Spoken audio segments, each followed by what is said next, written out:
Hello, welcome to Network. My name is Siphumelele Zondi. Many Africans looking for funding for their technology projects have a chance to do that at Demo Africa in Kenya.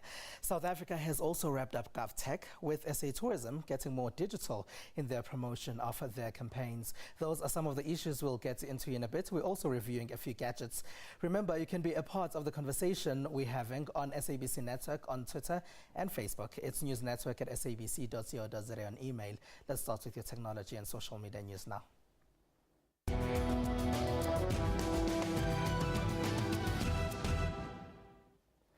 Samsung has unveiled its digital village in Midrand. At the village, they showed off mobile units that will act as health facilities and computer labs for underprivileged communities. These high-tech trucks are mobile internet booths for underprivileged schools. They use a solar-powered generator. Samsung unveiled them in a new digital village in Midrand, South Africa recently. For a short period of time, these smart schools will provide computers during lessons for every student. Former digital village student Lifa Makhato says the school has improved her life. I learned how to send emails, draft letters through the computer, and that's how I actually also applied for university. The company also showed off mobile health facilities. In Africa is a shortage of doctors in rural areas, and this allows us to address the issue of shortage of doctors in Africa. Once a diagnosis has been made here, the nurse can use an app on her Galaxy tablet to record it, send it to a doctor who could be anywhere in the world, and he can give a diagnosis. Samsung says more of this will be rolled out in Gabon and Ethiopia before the end of 2013. If you have a BlackBerry phone, then you would have realized many people with BBM pins starting with the number 7 have been requesting you. This is because Android and iPhone in several African countries now have BlackBerry Messenger or BBM. I guess Android and iPhone users will have to get used to the word BlackBerry whenever talking about the app. BlackBerry Messenger has officially crossed over to African Android and Apple devices. The highly anticipated rollout started on Tuesday, October 22nd in South Africa. This is exactly a month after the mobile social network app launched in North America and other Western countries. Leading mobile electronic company Samsung prides itself for being the very first to make BBM available to African customers. The BlackBerry Messenger will be in addition to the device's popular messaging services such as WhatsApp, WeChat, and Samsung's very own messaging service, Chat On. iPhone has followed suit though. BBM can freely be downloaded from the App Store, Google Play, and other app stores. Around only 16% of the population in Mozambique has access to electricity. But this number is due to rise because Internet Solutions Mozambique has begun rolling out the second phase of a prepaid electricity in the country. The focus now is on providing prepaid electricity to the central region of the country. This follows what IS Mozambique calls the successful rollout of the first phase in Maputo and surrounding areas. Mozambicans generally use a national online vending system to buy electricity. This system operates in real time over the IS Mozambique provisioned network.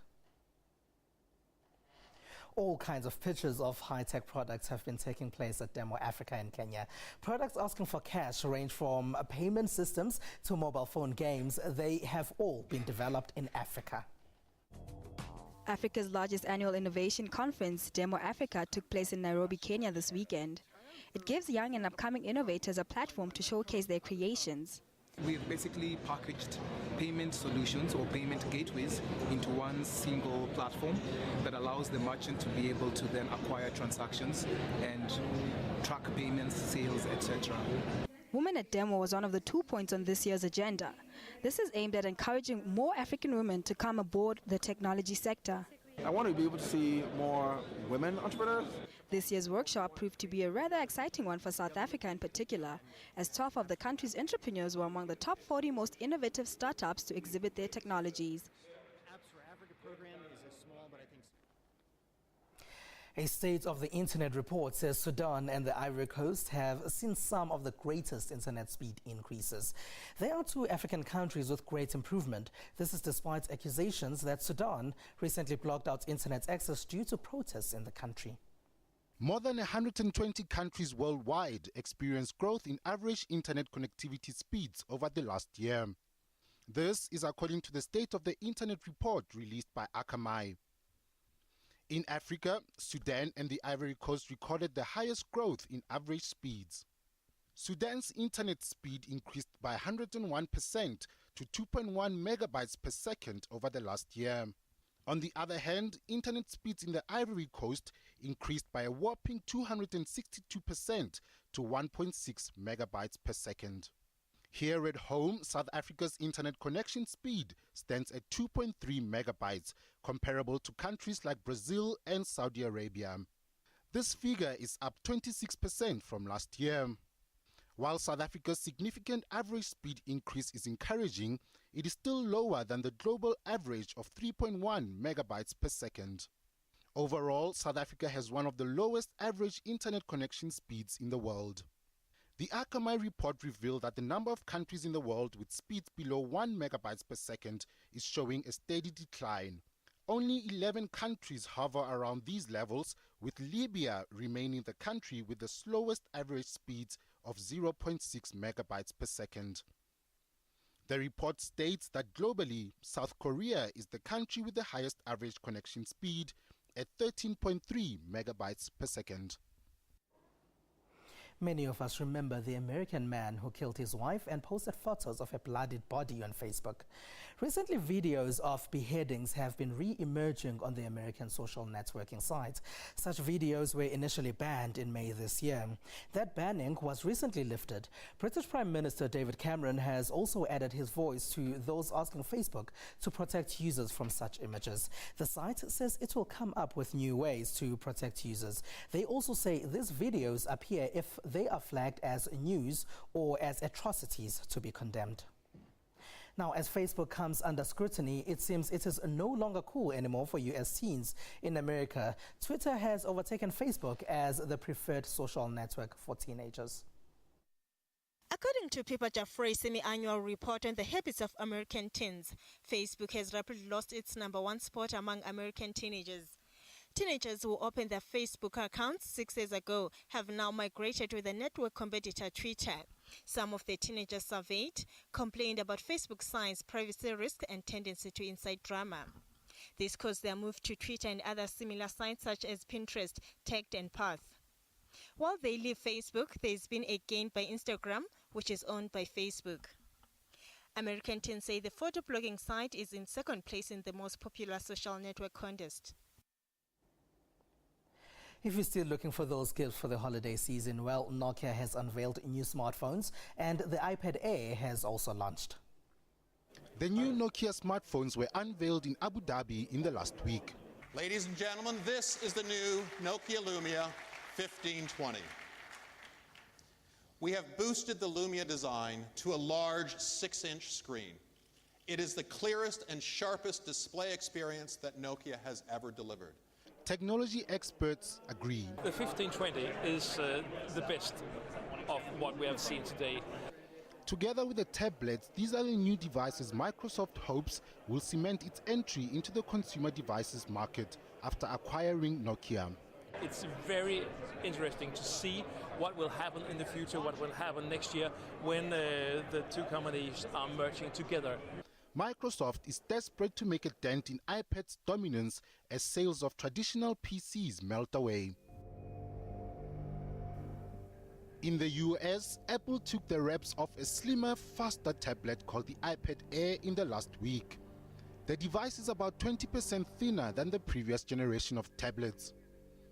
For the first time, Apple is to provide Macintosh operating and work software free to its users. This is set to challenge Microsoft's near stranglehold on personal computing. In over just 3.5 years, the team has been on a relentless path, every year updating it with newer and better versions, each delivering further on this incredible vision of mobile computing. The iPad Air is expected to sell for around 5,000 rands. SABC Network on Facebook and Twitter. Find us there.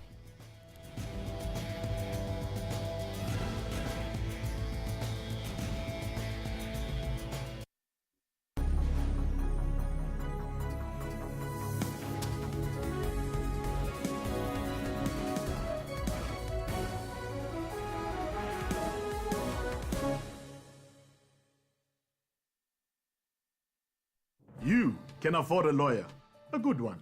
From only 140 rands per month, you and your family can have access to superior legal services 24 hours a day. Whether it is a civil, criminal, or labor-related matter, we're available 24 hours a day. our nationwide panel of professional attorneys are standing by to assist you. The matter has been settled out of court. SMS GOOD to 42770 and we'll call you back. SMS now.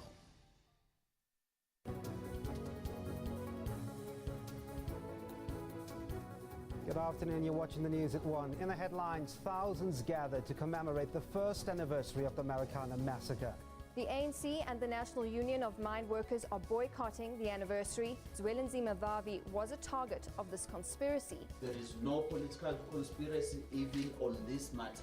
That's News at 1. Weekdays at 1 p.m. on SABC News, Channel 404. With so many bad incidents happening around us, we continue sourcing, unpacking and televising nation-building and compassionate stories. From the nation's pride, those who go all out, top achievers, hard workers, those dedicated to making this country a better place, and unusual friendships. Catch all these and more on SABC News.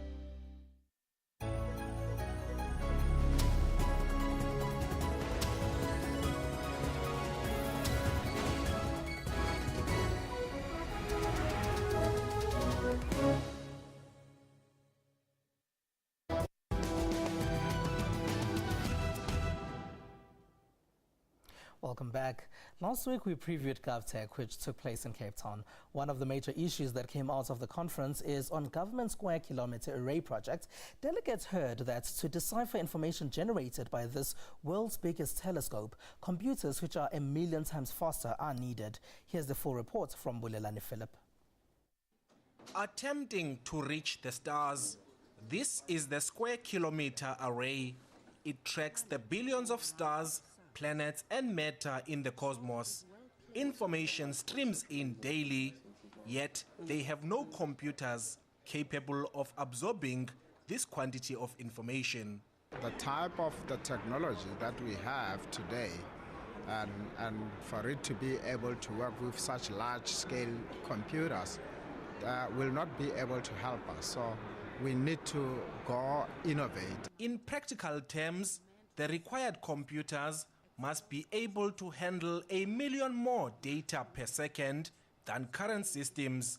They must also be able to read multiple programs simultaneously. Meanwhile, the conference is also discussing various challenges facing the industry, including server security and reducing cost. Information technology costs are coming down, yet we're not realizing that for government. And our idea is to make sure that we come up with strategies that will ensure we realize it. Cisco South Africa Executive Director for Public Sector Business, David Mpilo, says the South African government spends too much time in meetings that discuss ICT policies. He says the government is too slow on implementation. Hello and welcome, and thank you for being a part of our network. Good evening. Now, let's start with Cisco. What does Cisco do? Cisco is a worldwide leader in IT with a huge foundation in networking and communications.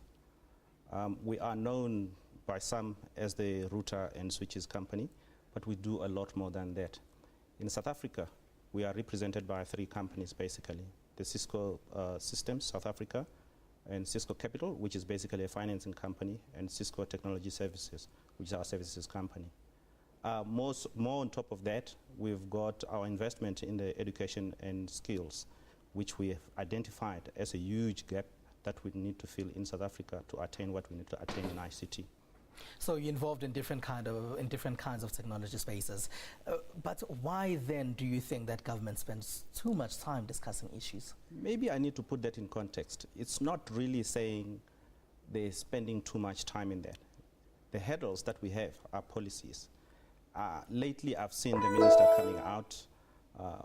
You can see how fast he is progressing in terms of the broadband policy, which has been part of those hurdles in terms of implementation. And I think once that has been attained, we're going to see progress, a huge progress at the back of broadband policy. You also speak of something called the Internet of Everything, and you're saying South Africa needs to be a part of the Internet of Everything. What is the Internet of Everything? At Cisco, we define Internet of Everything as bringing people, processes, data, and things into the network connections. If you look at it, we started and we've tasted that the influence and the impact of technology from the cellular technology. Look at what people are doing. 10 years ago, you wouldn't have thought that we could do e-wallet, we could do cell phone banking, but today we are. And at the back of that is the network. Now imagine if we put the internet behind that, plus on top of that what we refer to as the bring your own device concept and initiatives at the back of that. Over and above that, there are all other opportunities that we can take on bringing Internet of Everything to people, which will enhance our service deliveries. For instance, I talk about the smart meters. Imagine a meter that only just does not do the reading of the billing and the consumption, but it can also manage the power of what your swimming pool is doing or your pump is doing, your geyser is doing, and also allow the municipality or even ESCOM to switch off the power. At the back of that is power management, and that's delivery based on Internet of Everything. You spoke about the Minister of Communications making a few changes, and these changes you applaud, but aren't there government departments that you'd say are doing good work? If I take one in particular that you probably are familiar with, today you can go and file your taxes online without going into the SARS offices. That is huge success that we need to applaud. There are a lot more others, but at this moment I think that's the example that I would give you that I think many of South Africans that pay taxes would applaud. Okay, are we moving in the right direction? I think we are. There's a huge opportunity. I think it's up to us to take it on. Let's get the broadband going. Let's put the internet on top of that, and let's capitalize on the services that come with the internet. All right, well, thank you very much for being a part of our network. Thank you, Spumelele. All right, sure. And remember, we are on News Network at sabc.co.za on email, and it's SABC Network on Twitter and Facebook. We'll be back.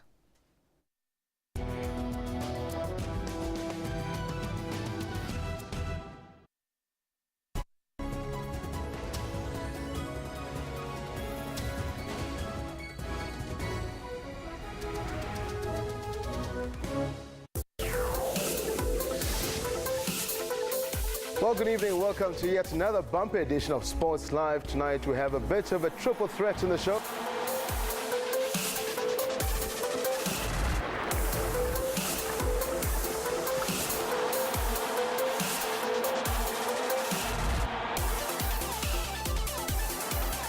That's Sports Live, daily at 8:30 p.m. on SABC News, Channel 404. Somebody was injured, they wanted to claim, they hired an attorney. They then submitted a claim at the RAF. The RAF hired an attorney. The matter proceeded to court. A judge eventually ruled on the matter. And after about 3 to 4 years, you then had an amount to pay. It's a very lengthy process and it's very expensive. I mean, typically, you spend about 68,000 Rand on costs beside the compensation for every claim, on average. Per year, you're looking at 3.6 billion Rand on these third-party related costs. Rights and Recourse, Sundays, Channel 404. Get all the latest news from the SABC's online news services on our website. Breaking news and in-depth coverage of everything from business, sports to politics and lifestyle. Catch the top news clips and watch live streaming of major news events on the SABC News YouTube channel whenever. Stay connected on the SABC News Facebook page and have your say on news that matters to you. And for the latest headlines and live updates from our reporters, follow us on Twitter. SABC Digital News, anytime, anywhere.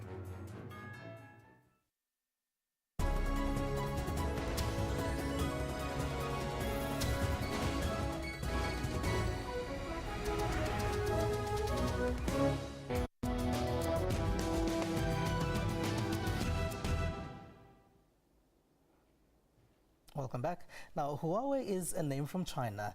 Yes, I had to call them to find out how to pronounce it. They gave us two products to play with. One of them is here on my hand. And the one thing I realized about the P6 phone is that it looks like an iPhone. Both the tab and the phone aren't bad, actually. Not the greatest, but they're not bad at all. Huawei is promoting the P6 as the thinnest phone in the market. It's only 6.8 millimeters thick. Awesome, as it can slide in the pocket quite easily.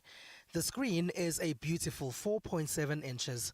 Resolution is not the greatest when compared to some competitors, such as the iPhone, but it's good enough. It's pretty decent for viewing photographs, videos, and other features. The phone has a micro SD card port and a micro SIM card port. The P6 is great for people who are looking for a slick-looking phone that does the basics of what smartphones can do. Gadget snobs will find a lot of features frustrating. If you've ever wanted something that looks like an iPhone for half the price, then this one is for you. The Huawei MediaPad 10 also looks beautiful. It does a lot of what other tablets do, but nothing about using it says, "Pick me." The resolution isn't all that great. All the apps here are also on the home screen. If you want a tablet that does cooler stuff and you're the social networking and the designing type, then pass it. 6,000 Rand though is a better deal than most of its competitors. South Africa has started a campaign called #MadeSouthAfrica on Instagram. Joining us in the studio to talk about it is Tourism SA's Global Digital Marketing Manager, William Price. Hello and welcome. Thank you so much. Now, why did you see the need to start the campaign? We can't ignore social media. Social media is one of the biggest drivers of human change at the moment. And in tourism, the way that technology and tourism collides, social media is at the forefront. So Instagram being one of the most powerful social media networks at the moment, it makes perfect sense for us to be able to really pay attention to the video and the imagery that allows us to get people to share South Africa. And it's massively powerful in terms of the way that it can capture an experience, and that's what we want to be able to get people to share. And South Africa being the canvas is really where all of it comes together for us. And who are you targeting on Made South Africa? Basically anyone. We obviously do a lot of work to try and get more people to come to South Africa from all of our core markets around the world. But just as important are the people in South Africa to discover more about South Africa and what they can do in South Africa. And obviously, again, Instagram is a perfect platform because of the fact that it fits in people's pockets. You can share it instantly, and obviously a picture speaks 1,000 words. You've decided to team up with a photographer for this one. Why? Multiple photographers. The first is Gareth. Gareth Pon is one of the real kind of Instagram leaders in South Africa. He also happens to be very passionate about not only South Africa as a destination, but also the technology that comes with it. And the awesome thing about Instagram is that it comes with a community of people. And people are passionate about photography and they want to share their experiences, but they want to obviously build communities as well. And so bringing those things together allow us to take Instagram as a platform forward, but bringing people like Gareth in, who can be a guest blogger, guest Instagrammer, that's really where the interesting way of seeing South Africa through their eyes becomes something that we're paying more and more attention to, because branded communication that tries to sell a destination becomes very stale very quickly. Seeing South Africa through the eyes of other people is really where the interesting stuff now is beginning to unfold.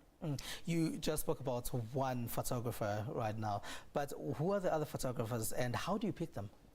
Picking photographers is tough. It's kind of like picking bloggers, and in the past I've described it as almost becoming, married to people, because for us we have to be very, very careful about who we choose and how we bring them in, especially with the brand reputation that we have. We want to make sure that we meet the right people and obviously give them the right kind of access to our brand. Gareth being one of many, there are a number of them that focus on food and lifestyle, that focus on destinations like Cape Town and Durban and Kruger. So we really don't want to just stereotype the photographers that we use. We want to be able to find people that can kind of really make interesting connections with our brand. So it's not just about travel here to do this. It has to be interesting for us to the point where people could go, extreme sports, didn't know it was possible in South Africa. This is what South Africa has to offer. Is it particular destinations that you've chosen for your #MadeSouthAfrica campaign? We have to. We have provinces and we have cities that we have to obviously try and profile. But at the same time, when we give that Instagram access to someone, we want them to kind of make discoveries of their own. So we don't want to limit it only to a very tight brief. We want them to explore, and there's a bit of trust that comes into that. So that's really where it's really kind of taking social media to where it needs to be. We can't, as brands, expect to control everything the way we'd be able to before. So interesting for us. It's also interesting that you say that, because if you're going to create a hashtag, you might find that other people might pick up on it and start using the hashtag as well. Would you be opposed to that at all? Not at all. South Africans, each of us, are really proud about South Africa and want to share what South Africa has to offer. So the hashtag just becomes something that people can kind of connect to and rally around. So destination, one thing, but it goes much further beyond that. William Price, thank you very much for joining us, and we will be checking hashtag Meet South Africa on Instagram. Thank you so much. Thank you very much. Now here's what else people have been sharing in social media.